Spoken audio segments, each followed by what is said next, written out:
Syed Zafar Islam, you're sitting in an air-conditioned studio in Delhi declaring that we are near normal in Jammu and Kashmir. Sanjay Tikku and others like him who are on the ground in Srinagar say, no sir, we are nowhere close to normalcy. You seem to be living in a bubble of your own making. No, I never said that we have been able to achieve complete normalcy in the valley. But what I'm trying to tell you that, and Mr. Tikku, that's the thing. Yeah, things have changed. Things are improving. Things are getting better. And because of the measures which we are being taken by the government, it is improving. Because we are dealing with a menace. Terrorism is a menace. And we are dealing very sternly with taking all the precautions and security for the army, for the people, and also targeting terrorists to neutralize them. But let me also admit that there must be some threats, and we must improve us. It will be analyzed, this targeted killing, and the government will take appropriate action to ensure that even people who are there feeling insecure, their security must be strengthened and they must feel safe and secure. SP Vaid, something which will be done definitely by the government. Perspective of a Kashmiri Pandit who's on the ground. We're hearing from the BJP spokesperson at the center. You've led the Jammu and Kashmir police. Where does the reality actually lie? The government would like to project that things are getting better. In some ways they are. Stone pelting is indeed down. But that can't be the only measure. This whole phenomena of hybrid terror seems to have come to the fore. The government at this moment doesn't seem to be certain of how to deal with it because they just come out of the local community, shoot, go back. It's not like they're going across the LOC. The average age of terrorists is coming down.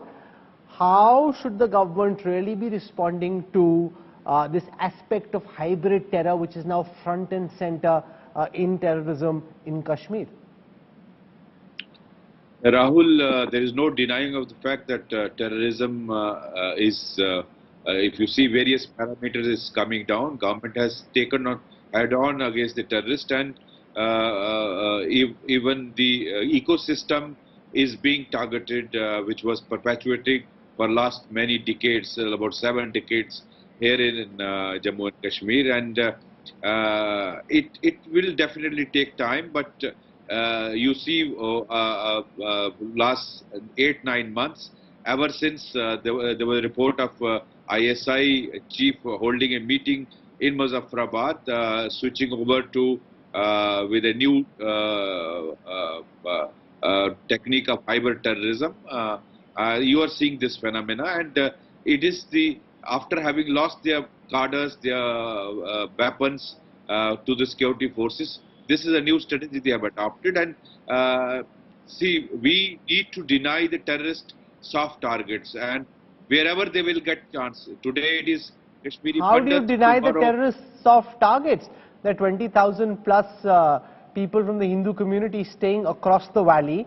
How do you fight hybrid terror if a local boy just picks up a gun, shoots somebody, goes back to his school, college or village? How should you, if you were DGP at this time, what would you be doing? What's not being done at this moment?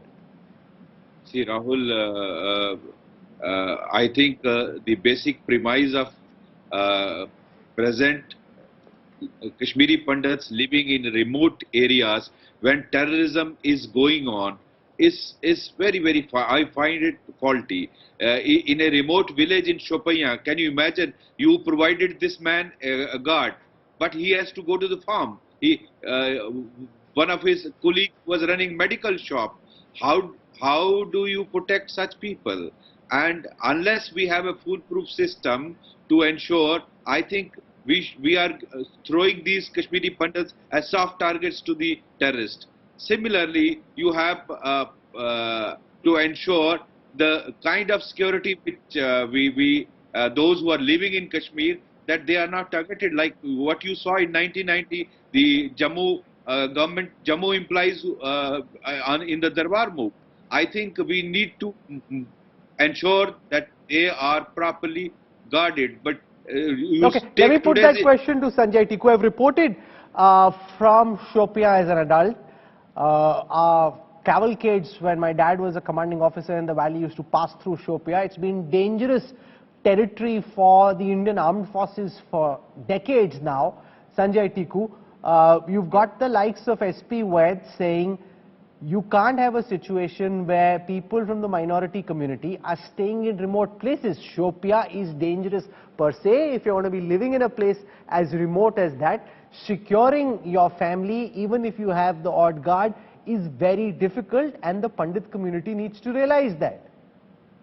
Yeah, we agree. I agree with Mr. Vaid, because we met several times when he was the working DGP.